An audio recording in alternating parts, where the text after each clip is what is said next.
when you've been in that space that long, you've met so many people and had the benefit of the wisdom. If you're closed off to the possibility that you may learn something, then you're really not a good candidate for being mentored. The folks in the tech area and the folks in the business area, they don't speak the same language. Their assessment that the only way agencies made money was on the float. Welcome to Keep Hustling, where we are going past the why to get to the how. I'm your host, the always hustling Aaron Gordon, aka NY Risk Advisor, aka Mr. #Keep Hustling. In this podcast, we will be diving deep into the professional and personal successes of our guests to find out how they hustled through the most difficult times in their life and their development to achieve the success they've gotten to today. So buckle up for what hopes to be an amazing ride. And of course, now and always, keep hustling. Welcome to Keep Hustling with my guest, Frank Sentner. Frank, thank you so much for being here. Hey, I'm thrilled. It's good to see you, Aaron. It is great to see you. It's always good to see, and I'm gonna preemptively strike your response. Both the Godfather of Insurance and the Grandfather of Insurance. And this time of year, as a young, or not so young anymore, Jewish kid from New York, the most lifelike Santa I've ever seen in my life from the moment I met you. So it's really an honor to have you take out of your busy schedule during this holiday season and sit down with me for a few minutes. Yeah, I'm really happy to be here. This is my favorite time of year. I have a lot to say about that, but I'm not going to. You, for those who don't know, and I always encourage people to read the full bio that's in the show notes, but your influence, this podcast is a lot about hustling and how people evolve themselves. But I can say on a personal level, and this is not just to toot your horn, but I mean this seriously, me and my entire peer group consider you the Godfather. Whenever we think of ideas, a lot of things, it kind of is like, if I tell this to Frank, is he going to tell me that I'm an idiot? Which you never do, but you know what I mean. And I wonder if when you were earlier on in your career and in your life growing up, if you ever envisioned that, how does someone develop that? I don't want to say aura, but it's just that ability to influence others and to command a room. That je ne sais quoi. Exactly. And don't say it comes with age, because that's not true. Not everybody gets it. So that's not fair. No, but there is an advantage to being in the same industry for an extended period of time. I'm coming up on 50 years in the insurance technology space, focused primarily, not exclusively, but primarily on the property and casualty insurance distribution side. And, when you've been in that space that long, you've met so many people and had the benefit of the wisdom of absolutely wonderful human beings who shared with me their wisdom, their knowledge, their experience. And you, at least for me, naturally have the inclination to want to share that with others. And so I think there's a natural metamorphosis if you've been mentored successfully, well, by people of goodwill and wisdom. There's a natural progression, I think, for you to take that forward and want to mentor others. And so it was for me a very natural progression when I reached the point in my career where, I was thankfully able to draw down on both my Social Security and the savings that Annette and I had managed to accrue, that I could pivot my consulting practice from fee for service to equity for service, so I could work with folks who were in the startup mode, which is my passion. Beyond Santa is my primary passion, but beyond being Santa, mentoring startups in the InsurTech space is what I love to do. There's a lot that you said there to unpack, and there's some things that I wasn't even thinking about. But maybe an important question that everyone should think about when they listen to this podcast is, what is the best way for a younger person, it doesn't have to be just coming into their profession, to find and it this is going to sound like the wrong word, but endear themselves to a mentor. What I mean to say is, I am fortunate that you and I met through two different avenues. We worked with one Mhm. company together, and then we're part of a group of individuals that come together as a mastermind. But Yeah. and so you're kind of forced to talk to me every once in a while. It just is what it is. I apologize, even if I don't give you cookies and sit on your lap. The but the average young person, especially in a digital world, especially when I have found that very often people don't look for mentors because they feel like, if the person who's ahead of me in my company cannot be my mentor, I can't look outside of that. And obviously outside of parents and things like that. But you Mhm. said that one of your passions is mentoring younger people. And obviously then equity for service, things like that come along the way. But I imagine Mhm. that when you meet a founder or someone who's seeking your advice, some people ingratiate themselves to you better than others. So what do you have any tips on that from the other side? What you look for in a mentee? Well, I'm obviously an appreciation for what's being shared. I have had the experience as an advisor, an equity compensated advisor, I will add, of having my startup, mentees argue with me about the observations I make about themselves and their business and their target market, their product market fit, any number of issues, and um, refuse to take what advice I have to offer. That will not endear you to me or any other mentor.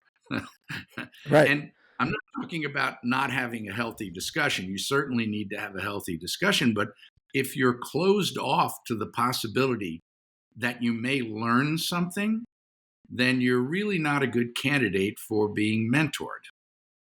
It's it's interesting you say that because my father, he should rest in peace, and I were involved at the beginning of I don't know if it's uh, probably the most, I don't know if it's the most successful InsurTech, because that's hard to tell, but a carrier in the InsurTech space that has gone Mhm. public since then. Yeah. And we were not equity advisors, but I I often reminded him that the reason why he agreed to even have a conversation with crazy young people who weren't going to listen to him, that wanted to turn the insurance space on their head, was that Yeah. their attorney, who was his friend, told him that they would actually listen to him, not in a commanding way, but he said, Mhm.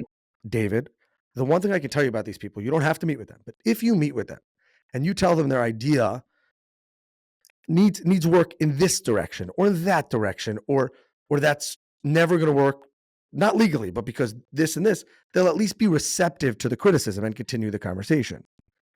And I Sure. feel like a lot of people look for a mentor to be a constantly positive and you can do this and stay at it. And every once in a while, aren't the greatest mentors the ones who tell you, like, no, that's a huge mistake and I'm about to save you countless amount of money and hours by telling you that maybe you should have a different perspective?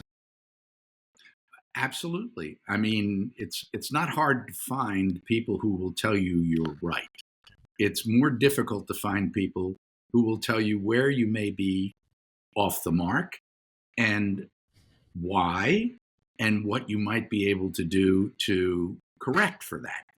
And so there needs to be a dialogue. Mentoring is not a one-way street. I learn from every one of my startups.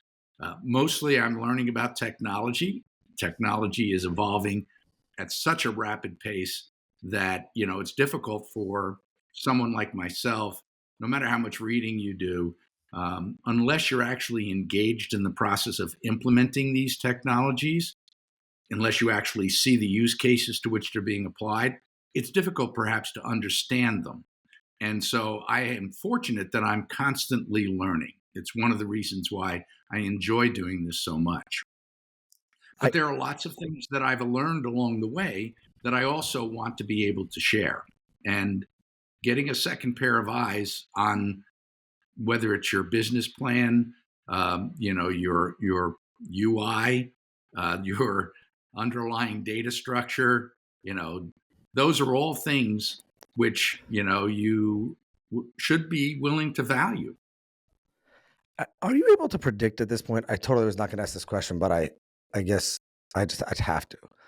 You obviously, I don't think you would take on a project that you didn't think was going to be successful. But are you able, once you get into that advisory role and have the initial, the first meeting or two or serious deep dive conversation with founders, have you developed that feeling for like, this could be a success or this is going to bomb? Like, this is just going to be a disaster.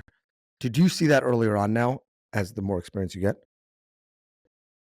Yeah, I mean, there are circumstances which are reasonably good predictors of people's future success. They're not deterministic by a long shot, but there are things that I've seen that help me to understand and experience in my own life that help me to understand why someone might be successful or not. And I can give you some of them. Please. This is the hustle. This is the ultimate hustle precursor. So we got it. Yeah. Being an individual entrepreneur all by yourself, where you are the one who's coming up with the ideas, understanding your marketplace and potential customers, you're creating your products and designing what they look like, how they operate, the underlying technologies that they use, and also capable of running your business, keeping an eye on the bottom line, managing personnel. I'm just listing some of the things that you need to do with any business, right? Doing that as a sole entrepreneur founder, that's really, really hard. Most of the startups that I work with, the founders are more than one, and having two founders, pretty common, where you would have someone on the business side and someone on the tech side. But what I've discovered, and I discovered it relatively early in my career, was that the folks in the tech area and the folks in the business area, they don't speak the same language. And when they talk to one another, they frequently apply their own understanding of the words being used, the concepts being presented in their parlance, in their language. And so the real danger, the real challenge with a tech entrepreneur and a business entrepreneur as co-founders is that they think they understand one another, but they don't. And I see a book here. I see like tech entrepreneurs are from Mars and finance entrepreneurs are from Venus. I see a spin-off of some marriage counseling happening here, Frank. And I'm not sure how I feel about it, to be honest. Well, it is a little bit like that. What I found that works really, really well is when you have someone who represents the business side and understands the domain space and knows how to run a business, and someone from the tech side who really understands how to build technology, design it, implement it for specific purposes. It's good to have a third party, an interlocutor, who understands the tech speak and also understands the business language. And that interlocutor becomes very, very important in helping to resolve the misunderstandings that naturally arise between founders when there's just two of them. Also, with two human beings, there's sort of always a certain amount of leveraging going on where one person wants the lead versus the other. With three, just like a three-legged stool, it stands a lot more firmly. And so there are things that you see that make you a little concerned about what the future of a given business will be. Now, I don't decide ahead of time that I'm not going to take on, a company as an advisor. If there's a reasonably good fit between, my understanding of the business space that they're in and the advantages of the technology that they're developing and their understanding of it. I'm happy to move forward with an individual entrepreneur. I have one of those right now, two of them actually in my portfolio of 11 companies. I have a couple of duos, one of them a married duo. Yikes. There's probably nothing harder to do. You come from a family owned business, but I will tell you, they're very successful at communication, at division of labor, at respecting one another's opinions. I mean, it's trying. I mean, a relationship, a marriage And relationship. by the way, my parents, my Yeah. father's recipes, and my mother, she's living me well, you said, and they told me this many times, my wife is never coming to work in our business. You have nothing to worry about, Frank. But that the success only came when they really understood the division. In that, Yeah. and so the irony, not to get into marriage counseling, is that arguably married couples actually know how to divide the labor best because they know the other person the best. Yet Yes. very often that division doesn't happen in the workspace, and that's where things go south. But like, I know what my wife is very good with at home, and she knows what I'm very good at. So if we started a business, presumably, I would be the numbers guy, and she would actually be the creative in that, right? So if we started a Hmm. bit, but that's interesting that you say that. Yeah. What what is it like when someone comes to you and you don't feel that their heart or head are in the right place, and that you can't, not that the business doesn't work. It's very easy to tell someone that their business isn't ready for an advisor or for an investment. Hmm. But this show is about helping people learn more about themselves and therefore evolve themselves and their hustle. Hmm. What is it like, and how do you handle the situation where you say this might be a decent idea or a good idea, but this person isn't ready? And you're not going to steal the idea, obviously. That's not what I'm saying. But the point I'm making is there a level of, I realize as the person who's done this many times before, that I need to, as the mentor, get the person right before the idea can ever take off, or else the whole thing might get derailed? Well, I mean, first of all, I don't. I mean, I have on two occasions out of about 15 relationships so far where I actually had equity in a firm. Um, I almost always work with these firms as a mentor at no charge, with no equity or any agreement beyond, we schedule some phone calls, because it's very important for me to get to know the people that I'm potentially going to be working with. And it's very important for them to get to know me, to understand if there's value there that they're willing to invest in. Because really, when you're giving someone equity in exchange for advice, you're investing in them. And so um, that that period of time where I work with people and uh, provide them with advice, where there's no commitment on either side, is really how I determine if it's something that we will be successful going forward.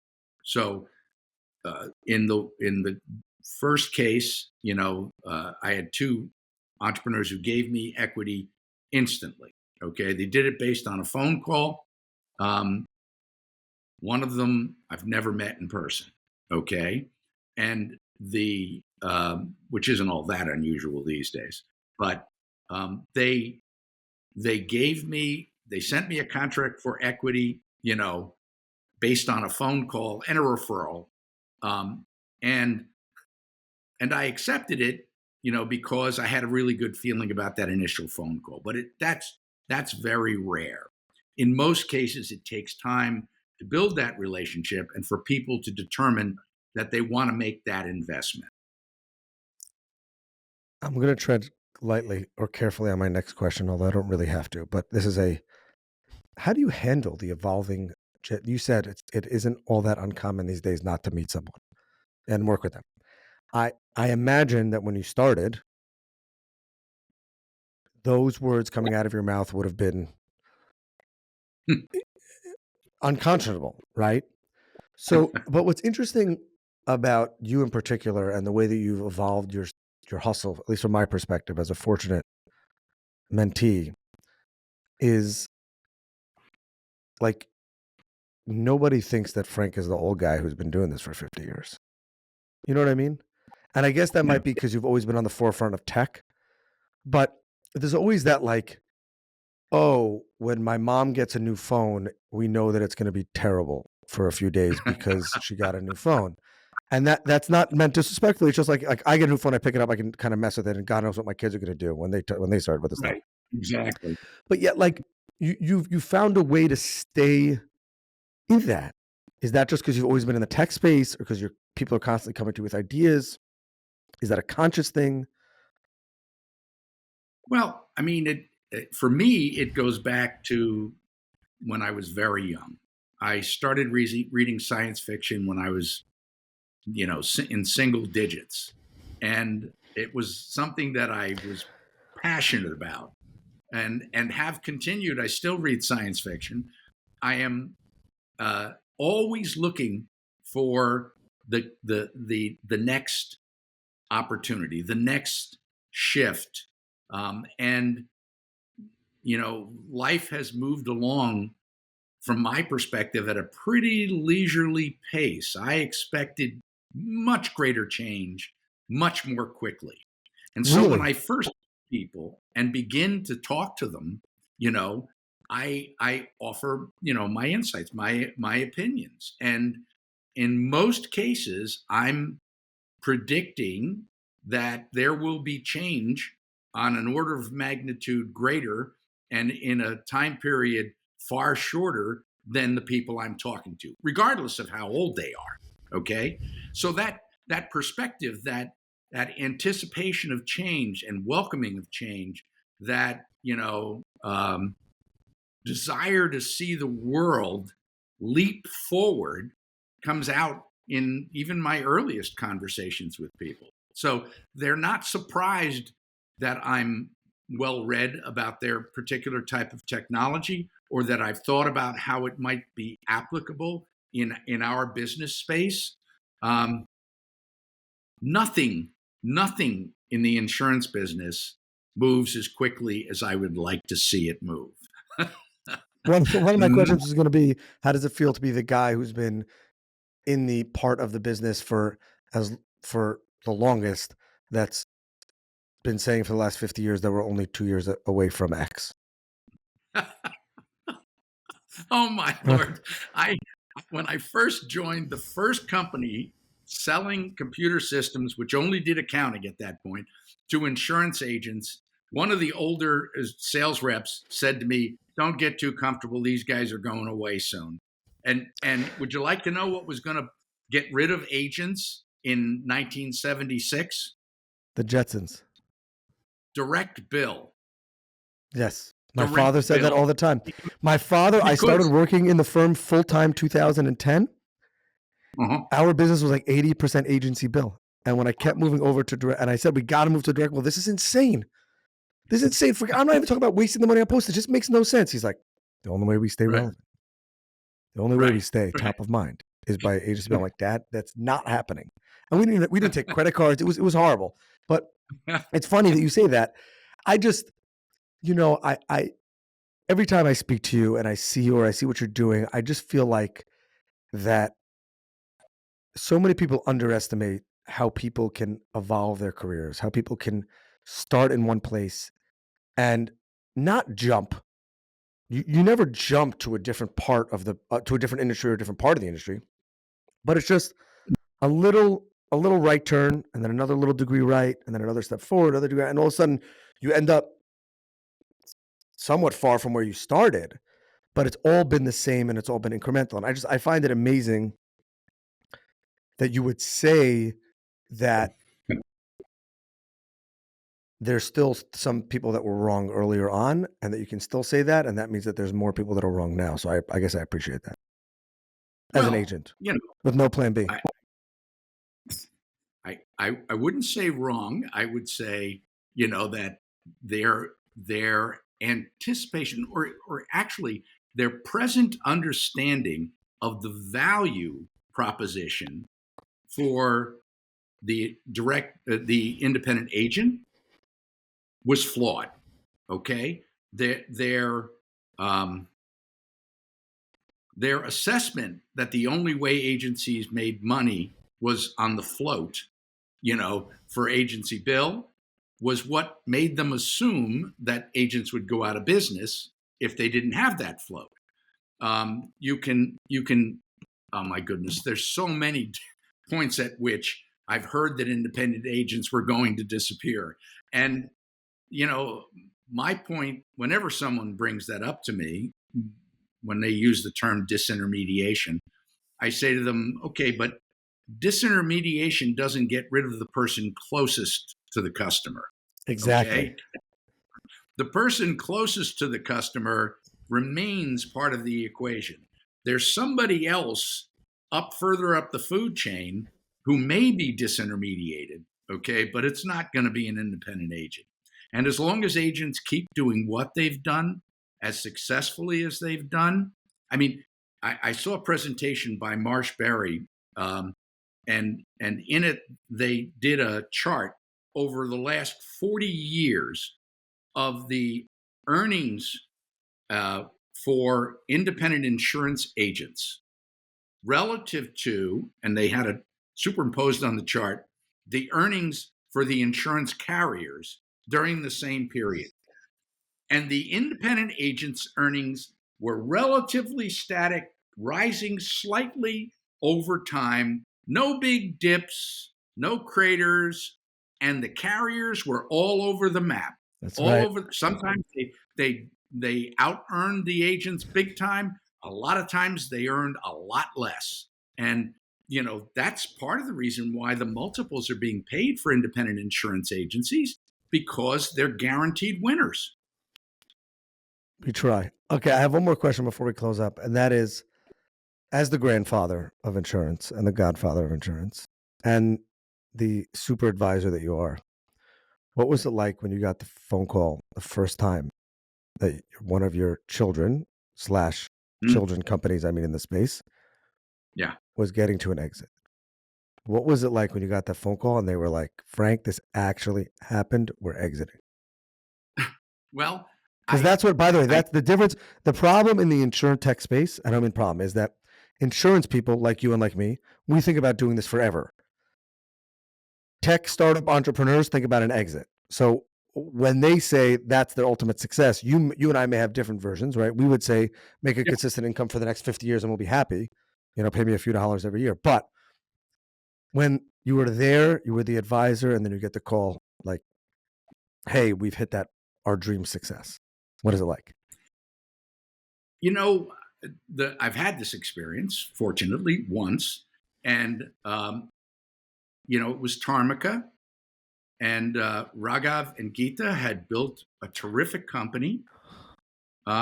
They hit the mark in terms of the timing, which is the most difficult thing to predict. And by timing, I mean the timing of the marketplace. Okay. They came out with a comparative rater. They prefer a placement system, that was focused on small commercial just at the point in time when the hard market was really starting to hurt. And agents, I've seen them adopt the comparative rating technology in waves. And it always, in the commercial line space, comes when there's a hard market in commercial lines. And as the market hardened, they got more and more traction. Now, Raghav and Geeta were different stages of their lives. Raghav has a young family, and Geeta was looking to try to retire. And, in less than 2 years, they went from startup to exit. I love it. I love Rags. Rags has got to be on the show. You know what? I got to get Raghav on the show. Oh, you got to get him on. Okay. I've never seen it before. Okay. And the people who came knocking, and actually they had an offer, a lot of people don't know this from Vertafore, before they got an offer from Applied. They turned down the offer for Vertafore, and myself and others, okay, had advised them not to take the offer from Vertafore. It was too early. When Applied came knocking, they took the offer. They called us and said, we want to take the offer because of the time of life. You know, Raghav didn't want to be putting in all these hours, and it takes a lot of hours to build a startup with a young family, and Geeta wanted to move on. So, and they had the perfect acquirer. Most of the comparative raters that I know that have been acquired during my career were acquired by agency management system vendors. And the one with the deepest pockets made them the best offer, okay? So my initial reaction was, you realize if you waited a little longer, you could probably get more money. And they both said, you know, It's enough. We want to do this, okay?